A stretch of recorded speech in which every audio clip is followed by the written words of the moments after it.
Lexique du rendement acoustique. Alors, on va vous inviter à regarder sur notre site web ce lexique qui va vous aider à comprendre et démystifier un peu les différents termes utilisés dans le monde de l'acoustique du bâtiment. On va se concentrer ici sur quelques-uns, le FIIC versus le IIC et le FSTC versus le STC.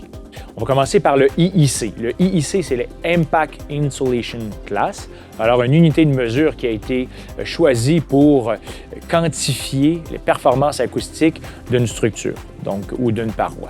Donc, plus que notre résultat est élevé, meilleur il est, parce qu'on calcule l'atténuation du bruit, donc ce que notre paroi vient bloquer comme son. Alors, si on compare deux produits qui affichent des rendements, un en IIC et l'autre en FIIC.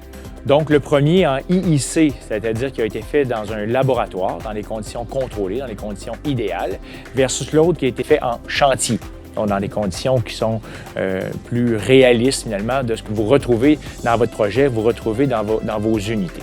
Donc, c'est comme lorsqu'on regarde la consommation d'essence d'un véhicule, on regarde la fiche technique, la consommation d'essence dit ça fait 7 litres au 100 km. Bien, souvent, c'est dans les conditions idéales, contrôlées, c'est très rare qu'on fait exactement cette consommation-là dans la vraie vie. Alors, c'est important de bien comprendre cette nuance-là, et c'est aussi vrai pour les bruits aériens lorsqu'on compare deux produits, un qui affiche des rendements acoustiques en F, donc en chantier, versus un autre qui est en STC, donc qui est fait en laboratoire. Le F est très important à démystifier pour comparer des pommes avec des pommes. Généralement, dans des conditions contrôlées idéales, donc en laboratoire, on va obtenir des rendements qui sont supérieurs de 2 à 5 points, donc qui est quand même très significatif.